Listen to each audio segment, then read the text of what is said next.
The reason why that we need them is because we need to know the knowledge of Son of God and be able to have the fullness of Christ. By listening to their teaching, we are not children anymore, like the scripture said, that we can prevent ourselves from wrong doctrine or any cunning craftiness, that we won't go deceived. For me, I have been blessed by them, priesthood holder, by just listening to their counsel,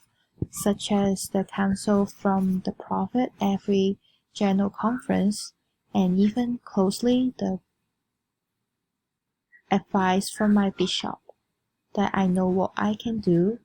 and how can I be better as a disciple of Christ.